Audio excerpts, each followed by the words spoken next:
welcome Annabelle.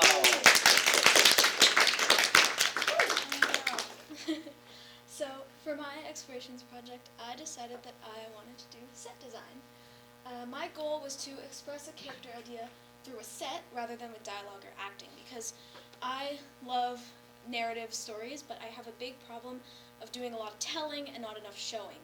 And I really like pieces that interpret characters rather than just tell you what they're about, so I wanted to try that. I did a lot of research looking ahead on more professional, how the industry works, how professionally it's done, and I learned that, like a lot of things in film, it is broken down into a lot of different components. There are concept artists, production designers, set designers, construction coordinators, scenic painters, set decorators, and probably tons more people under those people working together to create the final set. It also depends on whether your set is larger or smaller. There's a lot of variation, and each film crew is going to be very different. I mostly took the role of the set decorator. I was not able to make a whole set with the time and budget that I had, but instead I made pieces that I put together in a little spot in my garage to create something that I thought would encapsulate a character concept. I also did a little concept art. So I started with some inspirations. Jazz Punk, the trailer, is one of my biggest inspirations for this project. Jazz Punk is a game, and it's really sort of surreal. It doesn't really make any sense, but it's something that I love, and I think the vibe of their trailer is super interesting, super uncanny. It's very techy. There's like a shelf kind of in the back there that has like tons of technology stacked on it. I wanted to make something that felt busy like that. And then this was something I was into in like 2022. It's called Generation Lost, and it was created by a YouTuber. And I thought that was pretty cool because often YouTubers don't have a lot of budget themselves, especially if they're not, top.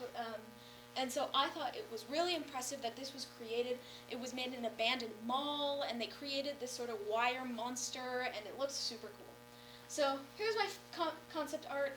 It wasn't something, I knew that specific thing was not going to be feasible with the space, time, money I had, but I wanted to create a vibe based on the things I liked, the things I had, and then I took tons of notes. I did a lot of writing for this project.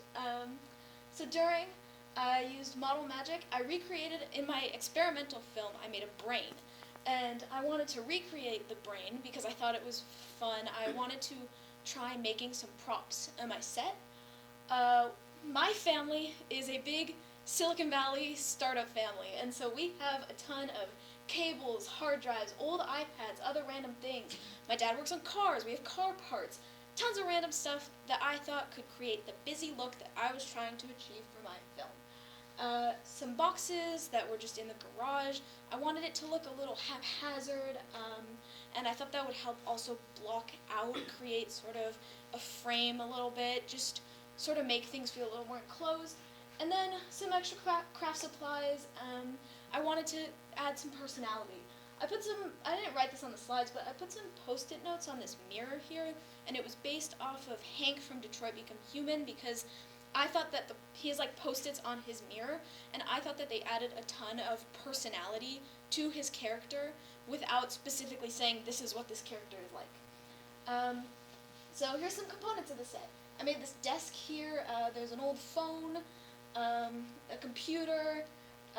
There's like a circuit board thing, and some other hard drives, wires. There's wires all over the desk. I'm gonna have to detangle.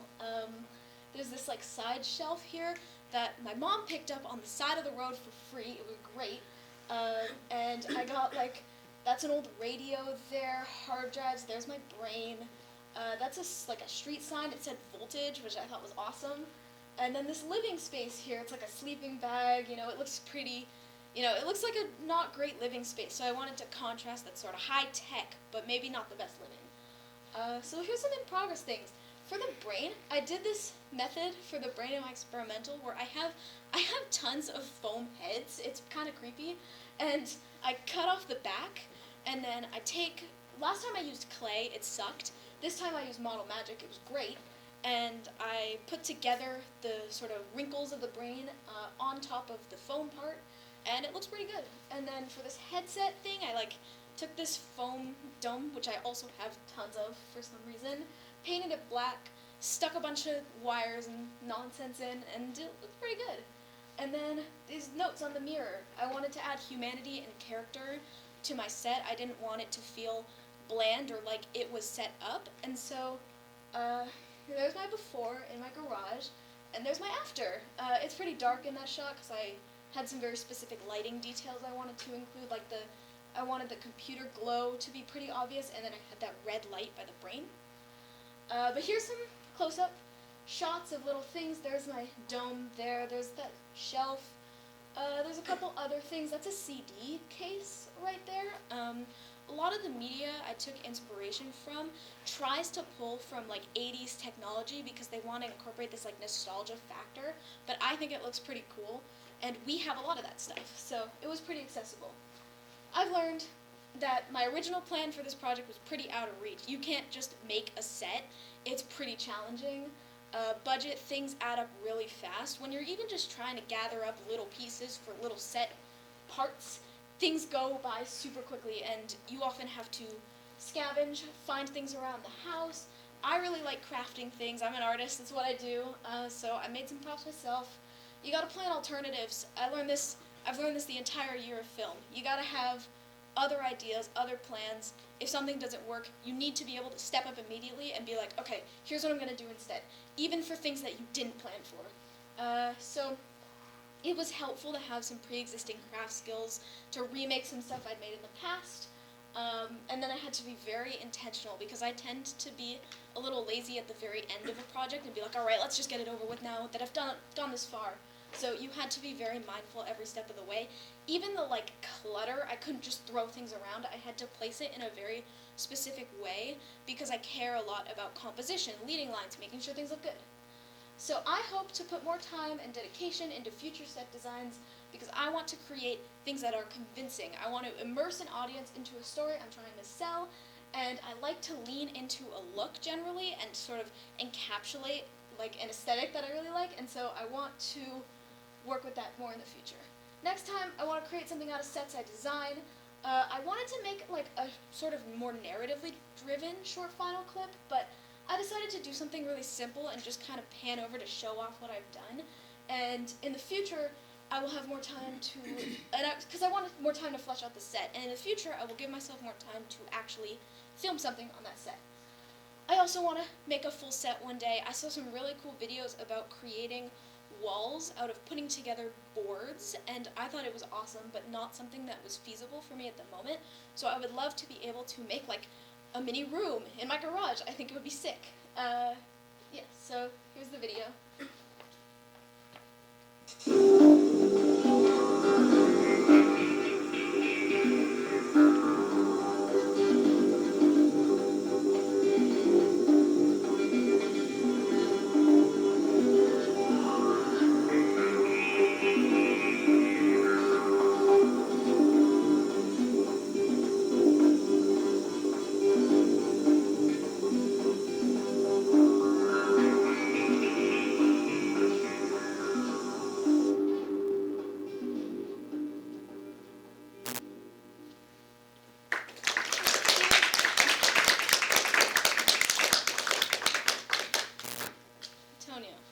Your setup looks like the setup like a failed Bitcoin miner.